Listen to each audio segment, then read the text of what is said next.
Jesus freak here. Now, I had someone ask me about the readings I do if they were RSV. And honestly, I am a fan of the original RSV, not the NRSV. But there's reasons that I don't use it. First of all, it's still under copyright. So, if someone wanted to be a punk and I were to use the RSV for 3 of the 4 readings and then the King James for the Psalter, I could theoretically get 3 copyright strikes just on that one video and lose my channel.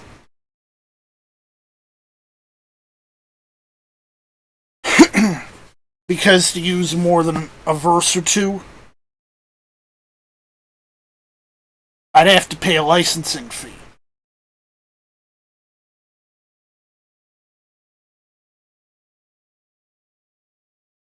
And of course, acknowledge that that was the version I was using. The other reason is I know there's people who watch the videos who are offended by the mere acknowledgement that other Bible versions exist and are valid translations. As many of you know, I have actually translated the entire New Testament and some of the Old.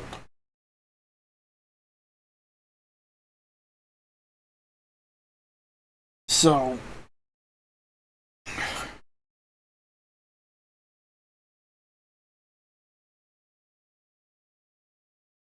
and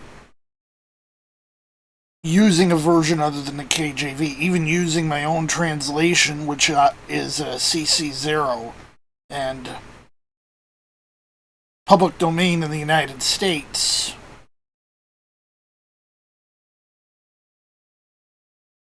could be seen as extremely offensive to some people. Okay, so what about Knox or Challoner or ASV?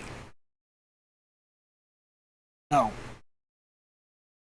Again, that's going to be really offensive to some people to use those versions and those ratings.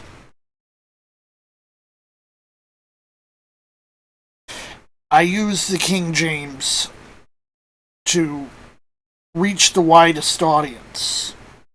As much as I understand, I only have a theoretical audience of about 150 and maybe 20 people watch every week at most.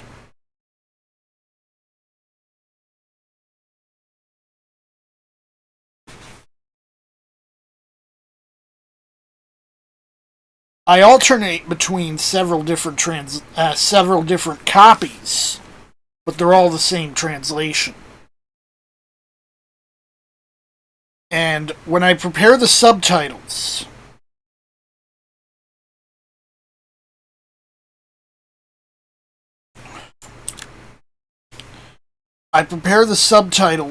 so that people can follow along. And you'll notice occasionally I trip on my tongue. I misread a word here and there. I'm not going to bother to go back and reread it, and make sure it's absolutely 100% perfect. Because I don't really feel like I got the time to put that much effort into it. I mean, I could.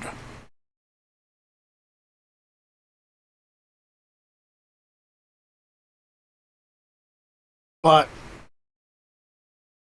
to be sure,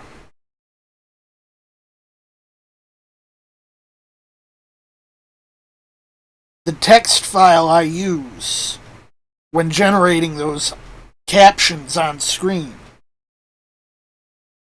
is derived from the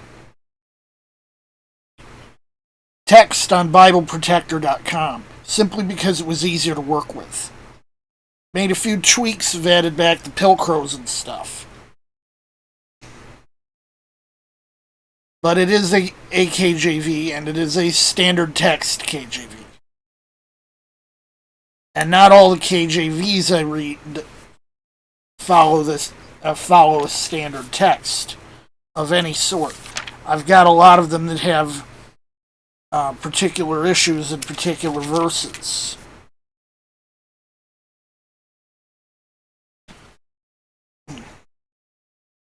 Which is why I say, if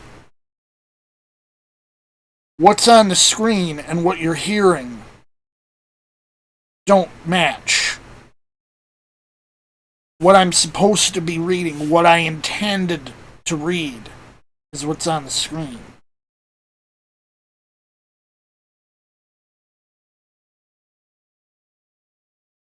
So is it RSV? No, it's King James.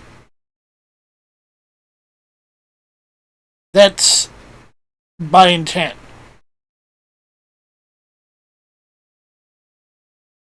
It just so happens that me coming from a mainline church, and I know a lot of people do go to mainline churches, they follow what's called the Revised Common Lectionary. Now, there's a few options that the Revised Common Lectionary offers, but overall, you have two set reading plans. There's one that tries to cover as much of the Old Testament as possible, and there's one that tries to follow with older traditions and pair the Old Testament readings with the New. And I follow a variation of the second. I say a variation because I don't always use the readings exactly as they're described in the RCL. Sometimes I'll add to them. Sometimes I'll switch a couple of them around to make it a little easier. If they give two options, and one of them is the Apocrypha, as there's a couple options that come from the Apocrypha, I don't use the Apocrypha. I do have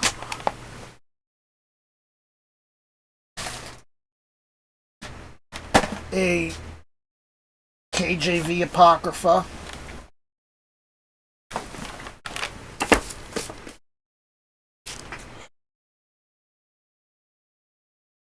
This is a reprint of a text produced by Oxford University Press, Clarendon text, in fact. It's just blown up a little bit. I have this. I could theoretically use it. I don't.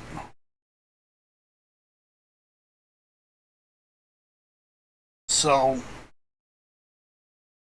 if the Apocrypha is one of the lectionary options, I will not use it. Because the point is to read the Bible. The Apocrypha is not the Bible.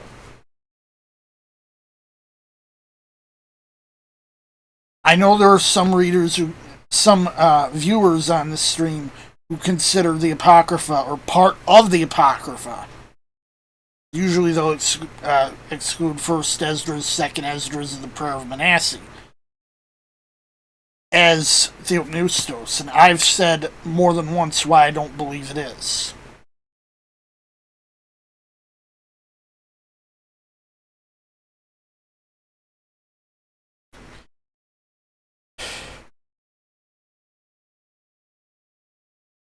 Now, I originally started doing this, like I've said, because I understood, when all this COVID stuff started, there were lockdowns all over the world. Even here, you couldn't leave the house except for go get groceries. And gathering together just wasn't possible. And you gotta do what you gotta do. And I said, if a pastor's gonna say, hey, they're gonna put messages up on the internet,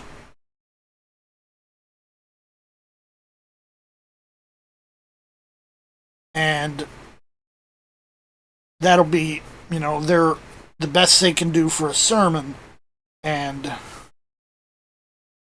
I give you the Bible readings. That's a good chunk of what you'd get out of a service.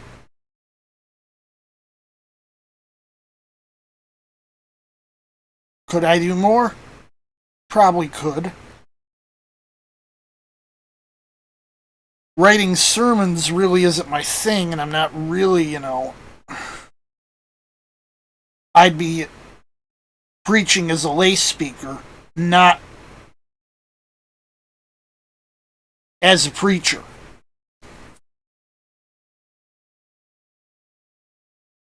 This is, of course, something not every church does. And could I offer, a couple hymns or something? Yeah, I probably could, but I can't sing. I can have my computer provide accompaniment, but I can't sing, so I'd have to look for a pre-recorded thing that's got a license that allows me to use it. Of course, I'd be limited in the hymns I can use because of, again, copyright issues. I do put a prayer at the beginning of each one of these, and again, these aren't off the cuff. These actually come from a book. Just makes it all easier. If I don't have to do anything off the cuff, it's a lot easier. Now, there's a 3-year cycle. I started about a third of the way into the first year of the cycle.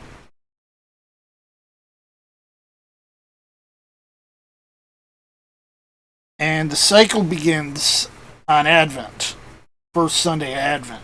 Advent, of course, the 4 Sundays before Christmas. And there's some variation because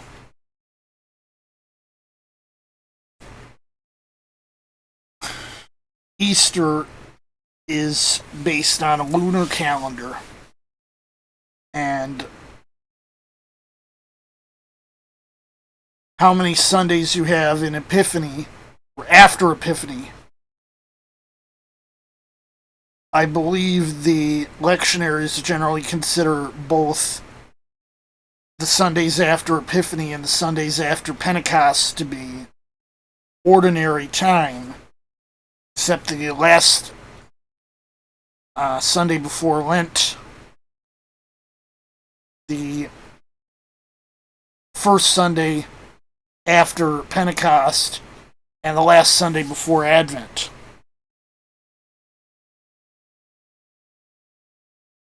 So I changed things up a little bit here and there. But that's the kind of guidelines I follow. And if you're going to a church, you basically hear the same scripture readings that you hear on my videos. Well, that's my point. That's my intention.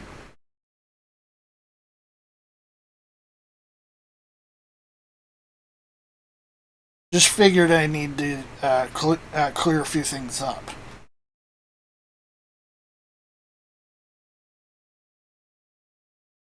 Jesus freak out.